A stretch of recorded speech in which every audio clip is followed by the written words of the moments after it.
I want you to take a second and just imagine the financial markets. Like, just picture what pops into your head when you think of trading. Oh, I'm sure it's chaos for most people. Right. For a lot of you, it's probably this totally chaotic, high-stress battlefield. You picture guys screaming on a trading floor somewhere, or, maybe these days it's millions of algorithms locked in this brutal split-second war for pennies. Yeah, just fighting over scraps. Exactly. It's loud, it's aggressive, and it's honestly incredibly bloody.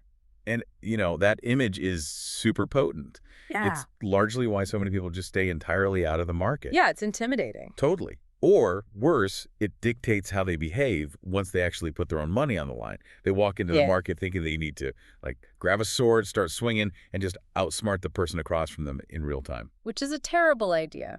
So today's deep dive is entirely about shifting that paradigm. We've got this fascinating stack of notes from an algorithmic trader who also happens to be a master black belt. And just to clarify for everyone listening, we aren't talking about martial arts here. Right, no karate. Yeah.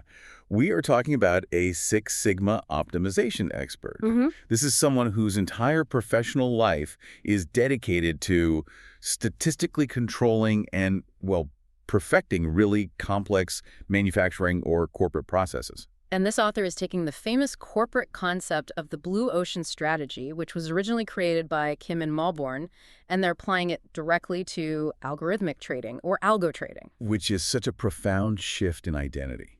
I mean, this author is asking a really simple question.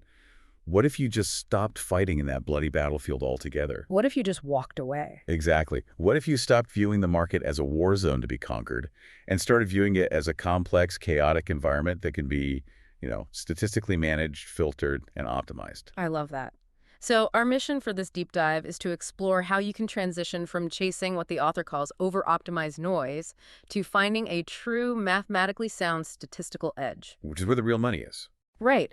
We're going to look at how this trader deconstructs the market using data, specifically utilizing tools like Strategy Quant X, or SQX for short and mini tab. Yeah, to build automated trading systems that thrive exactly where literally no one else is looking. To put it in perspective, instead of training a gladiator to fight harder and faster in the arena, this approach is like an engineer designing a casino. I love that analogy. Yeah, you build a casino where the mathematical odds simply favor the house over like a 10-year timeline. You aren't sweating every single hand of blackjack. Right. The casino analogy captures the essence perfectly. Hmm. But to truly understand how to build that casino, we first have to really understand the trap of the red ocean. The bloody waters. Yeah. The red ocean is where the vast majority of retail and even institutional traders are currently operating. And frankly, they're drowning. It's just crowded. Exactly. The red ocean reality is defined by intense, direct competition over the exact same resources. According to our source, traders in this space are typically fighting one of two losing battles. Okay, let's break those down. The first battle is the fight for quote-unquote high quality. Right. And in the context of algo trading, this usually means a trader is trying to create the perfect, flawlessly smooth equity curve in their backtesting software. They want it to look like a straight lineup. Yes. They are chasing highly unrealistic Sharpe ratios. And just real quick, a Sharpe ratio is just a standard metric used to understand the return of an investment compared to its risk. Right, thanks. But in the red ocean, traders tweak and tweak their system's parameters until the historical data look like this unbroken line up to unimaginable wealth. Which isn't real. No, not at all. Yeah. And the second battle is the fight for the lowest price, which, manifests in the market as scalping. Oh, scalping. Yeah. Traders try to snatch these tiny microscopic profits from the market with minimal margins. Like fractions of a cent. Exactly. Because the profit per trade is so small, it inherently requires taking on incredibly high leverage and high risk just to make any real money. You are risking $1 to make a fraction of a penny over and over again. Sounds exhausting. And the ultimate consequence of fighting in this red ocean, whether you are chasing the perfect past performance or scalping for pennies, is a concept called overfitting. Oh, overfitting. It is the silent killer of automated trading. Tell me about it. It happens when a strategy is so tightly customized to historical data that it actually memorizes the random noise of the past instead of learning the underlying mechanics of the market. Like memorizing the answers to a specific test but not learning the subject? Yes. Or imagine buying a custom-tailored suit that fits you perfectly, down to the millimeter, but only while you are standing completely still. Oh, wow. Right. The second you try to walk, sit, or even breathe, the suit just rips apart. That's an overfitted trading strategy. It is perfectly tailored to historical anomalies. So the strategy looks absolutely flawless in a backtest. You look at the computer screen and think, you've printed a license to make money. You're picking out the color of your Ferrari. Right. But the second you turn it on in live trading with real money, it completely falls apart because the future never exactly replicates the random noise of the past. Never. And that brings us to the blue ocean solution. Okay, let's get into the good stuff. The goal here isn't to build a faster algorithm to beat the massive supercomputers of the big Wall Street banks. You can't outspeed them? No, that's a game of speed and infrastructure that retail traders will always lose. The blue ocean is about spotting structural market inefficiencies that everyone else is just ignoring. Spotting what they miss. Exactly. The objective is to simultaneously lower your risk, which represents your operational costs, and increase the robustness of your system, which is where your actual value lies. But wait, I have to push back here. Aren't the massive algorithms at the big banks looking for those exact inefficiencies 24/7? I mean, they have thousands of PhDs in quantum computers. They do. So how does a retail algorithmic trader, just sitting at home with a laptop running SQX and Minitab, actually find a corner of the market that the big guys haven't already squeezed completely dry? It's a great question.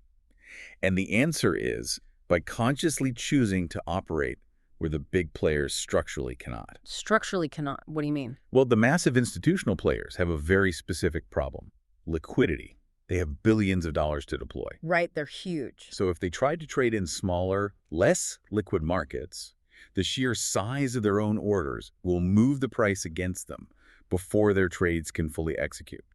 Oh, I see. They literally can't fit through the door. Exactly. So the author points out that the first place to look for a blue ocean, this is path one, is alternative asset classes. You have to move away from incredibly crowded, highly efficient arenas like the EUR-USD currency pair or Bitcoin. Because everyone is there. So where do we go instead? The notes suggest looking at commodity futures, exotic currency pairs, or less liquid stocks. Markets that are big enough for a retail trader to get in and out cleanly, but too small for a mega bank to bother with. But you don't just blindly jump into an obscure market, right? No, definitely not. The author emphasizes using the multi-market testing features within Strategy Quant X. How does that work? The logic here is vital. If you've discovered a true underlying market inefficiency, your core trading logic should hold up across several different environments. Right. It shouldn't just be a fluke. Exactly. If your system only works on one specific obscure currency pair, but fails entirely on everything else, you haven't found a fundamental market principle. You've just curve-fitted the data for that one asset. You've just tailored that suit too tightly again. Yep. Back to the ripped suit. Okay, so avoiding crowded markets keeps us away from the big banks. But even in a quiet market, aren't we still trapped if we just trade like everyone else? Like most people are either trying to day trade the noise or swing trade the long-term trends. Right. And that brings us to path two. Human nature loves to categorize and compartmentalize. Traders love to define themselves rigidly, like, I am a swing trader, or I am a trend follower. They put themselves in a box. They do. But the blue ocean approach shatters those arbitrary boxes by creating hybrid systems.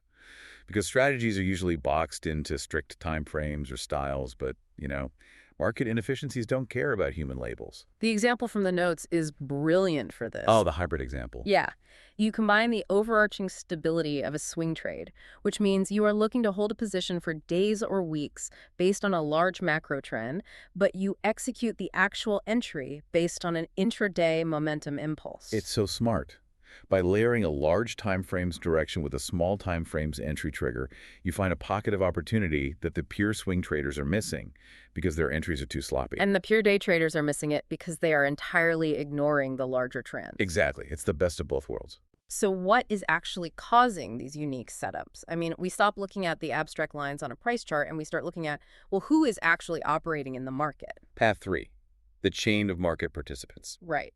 Are we dealing with corn farmers hedging their crops, or central banks manipulating a national currency, or just retail speculators gambling from their phones on a Friday afternoon? Understanding who is on the other side of your trade is where the real edge is found. And the author introduces this concept of targeting the pain of the counterparty. The pain. Yeah. They use this really interesting analogy about the pharmaceutical company Novo Nordisk. Oh, I remember this from the notes. Yeah, so for years, pharmaceutical companies focused their marketing and design entirely on doctors, the intermediaries. But Novo Nordisk realized the actual biological reality, the real friction, lay with the end user. The patients. Right, the patients who had to inject themselves daily. No. So they shifted their focus to the patient's biological reality, creating easier, less painful injection pens. Okay, so Novo Nordisk stopped looking at the intermediary and focused on the literal reality of the end user. Exactly. So in trading, that means we need to stop looking at the abstract price chart, which is just an intermediary representation of data, and focus on the psychological and financial reality of the human being making the trade. A perfect manifestation of this counterparty pain is a margin call. Oh, man. Margin calls are brutal. They are, when a trader heavily leverages their account and a trade goes against them, they eventually run out of funds to support that losing position. Right.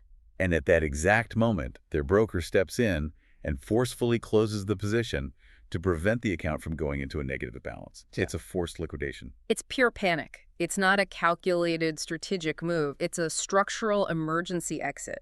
They have to buy or sell at whatever the current market price is, regardless of how terrible it is. Exactly. Yeah. Because it's an emergency forced action, it creates a highly predictable mechanical reaction in the order book. Which is exploitable. Very. If you can use your software to identify the specific statistical conditions where large groups of over-leveraged participants are facing that forced margin call, you've found a massive blue ocean. You are capitalizing on forced mechanics, not guessing at voluntary human sentiment. Wow. Okay, so we know we are looking in alternative markets, we are blending time frames, and we are hunting for forced structural pain like margin calls. Right. But how do we physically build this system so it survives the real world? Because, building an algorithm on a computer is one thing, but deploying it into the live market is another. That takes us into path 4, complementary logic filters. Most automated systems don't fail because the core idea is bad. They fail because of how they interact with the chaotic real-world environment. Like what? Like sudden macroeconomic data releases, unpredicted geopolitical events, or even just the mechanical rolling over of futures contracts. The author compares this environmental noise to limescale building up in the pipes of a plumbing system. I really love that limescale analogy. It's like hard water slowly, invisibly ruining the internal mechanics of a high-end espresso machine over time. Yeah. If you don't filter it out, the machine eventually just chokes and dies. Exactly. And in the realm of strategy quant X, the water filters keeping that limescale out of your execution are tools like correlation matrices and market regime filters. Okay, let's explain how a correlation matrix actually works for someone who hasn't used one. Sure. A correlation matrix mathematically tracks how different assets move in relation to one another over time. Okay. Normally, say, the S&P 500 and gold might move somewhat independently. Right. But during a massive systemic market panic, investors liquidate everything to get cash. They just sell it all. Right. So suddenly, the S&P 500 and gold plunge at the exact same time. The matrix senses that highly unnatural correlation it sees, that the underlying structure of the market has temporarily broken down into pure panic. And what does it do? It acts as a sensor, telling your trading system to pause. It literally says, the environment is temporarily toxic. Let's stop trading so our core logic doesn't get clogged with this noise.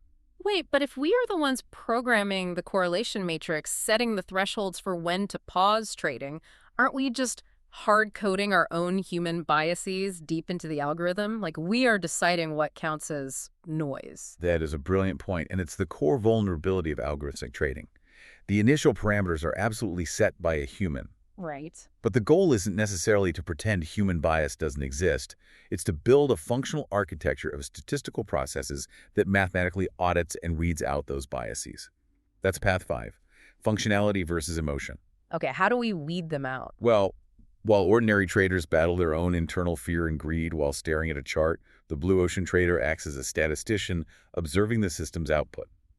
The author talks about using Minitab, which is dedicated statistical software, to rigorously analyze the distribution of the trading system's returns. The notes mention looking at p-values in normality and stationarity tests, which sounds like incredibly dense jargon. It is a bit dense. Let's unpack stationarity simply because it seems really crucial. Stationarity is vital. A stationary market or a stationary set of returns means that the statistical properties like the average return and the average volatility are not wildly changing over time. Okay. Think of it like a pair of dice. If you roll them 100 times, you can reliably predict the distribution of the numbers. That's a stationary environment. Makes sense. But if someone is secretly swapping out the dice every 10 minutes for loaded dice, the underlying probabilities are constantly shifting.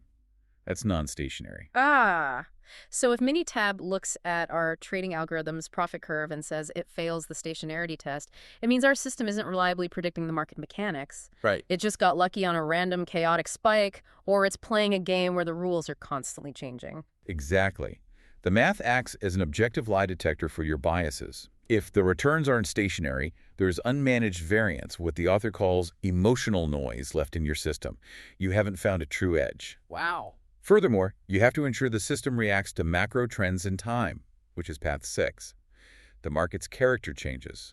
The author points out how shifts occur due to rising global volatility or how the massive volume of AI trading is altering asset correlations. To track this changing character, they recommend using walk-forward analysis, or WFA.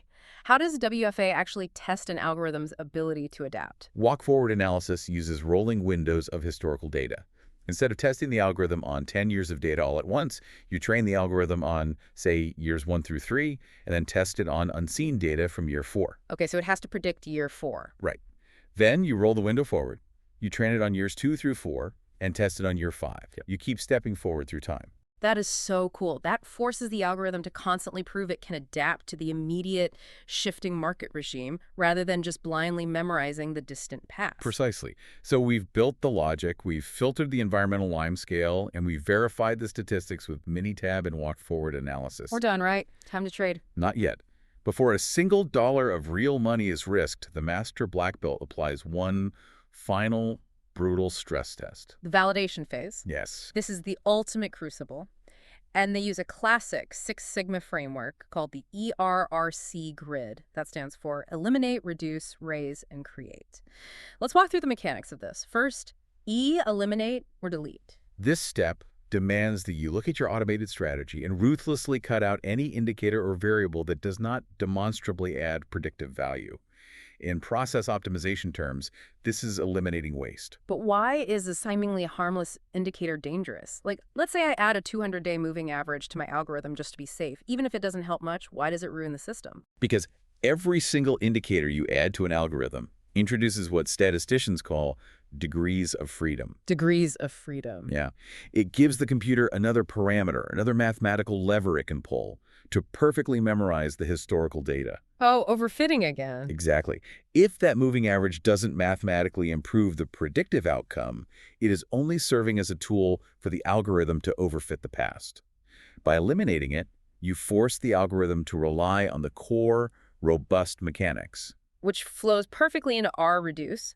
You aggressively slash the total number of input parameters in your code for that exact same reason. Simplicity equals robustness. Right. The fewer moving parts a machine has, the less likely it is to break down under stress. Makes total sense. Next is raise. This means significantly increasing the strictness of your stability requirements when you run Monte Carlo simulations. And a Monte Carlo simulation is a phenomenal stress test. It takes your historical trading results and scrambles the chronological sequence of the trades thousands of different ways. Oh, interesting. Yeah. Let's say your algorithm has a 60% win rate over 10 years. That sounds great. Sounds amazing. But what if, in the real world, the dice roll poorly and 40% of your losses happened consecutively in the first 6 months? Oh, man. You would lose all your money and blow up the account before you ever got to experience the 60% win rate. Exactly. Raising the strictness here means your system must mathematically survive even the most unluckily scrambled sequences of events without hitting a catastrophic drawdown. It forces you to plan for the absolute worst-case scenario. That is rigorous. And finally, create. This means defining completely new key performance indicators, or KPIs, beyond just looking at the total net profit. And the specific example the author provides here is just phenomenal. They suggest creating something called the Ulcer Index. Oh, I love the Ulcer Index. It's so good. It is a metric specifically designed to meticulously measure the depth and the duration of a drawdown. It measures how much money your account loses from its peak and exactly how many days, weeks, or months it takes to earn that money back and hit a new high. I absolutely love that it is literally called the Ulcer Index. It proves that even in a completely automated, mathematically rigorous framework, the ultimate weak point is the human being. Always. Because if you mathematically design a system that is highly profitable over a 10-year span, but the reality of trading it requires you to sit through a grueling, nerve-shredding 3-year losing streak where your account is down 40%, You're going to snap. you, the human, will intervene, you will panic, you will manually shut the algorithm off, and you will lock in the loss. The system fails because the human psychology fails. It is the perfect marriage of statistical rigor and psychological reality. You are engineering the system not just for the mathematical realities of the market, but for the psychological endurance of the person running it. If the ulcer index is too high, the system is deemed untradeable, regardless of its hypothetical final profit. Wow. To distill all of this down for you listening, the blue ocean strategy in algorithmic trading, and honestly, this framework applies to almost any highly competitive industry or complex project, is about a conscious refusal. A refusal to participate in the madness. Exactly. It is a refusal to compete on crowded, noisy battlefields where everyone has the exact same weapons. It is about shifting your mindset away from flashy, over-optimized illusions of perfection. Instead, it's about moving toward data-driven, fact-based systems that prioritize statistical robustness, environmental filtering, and long-term survival. You don't need to be the fastest to react, and you don't need the biggest supercomputer. You just need to look where others aren't looking, understand the structural pain of the other participants, and demand strict empirical proof for every variable you include in your process. I want to leave you with a final thought to mull over today. Think about that final validation framework, the ERRC grid. Eliminate, reduce, raise, create. You don't have to be an algorithmic trader coding in Strategy Quant X to use it. Not at all. Look at your own daily routines, your own decision-making processes at work, or even just how you consume information and manage your schedule. Ask yourself, what useless indicators or complex, wasteful habits can you systematically eliminate today? What noise can you reduce to find your own blue ocean of clarity? It's a filtering mechanism that works just as powerfully for optimizing the chaos of a daily routine as it does for optimizing a trading algorithm. Thank you for joining us on this deep dive. Remember, the next time you find yourself stressed out, fighting for inches in a chaotic, bloody arena, stop, put down the sword, step out of the battlefield, and start engineering the casino. See you next time.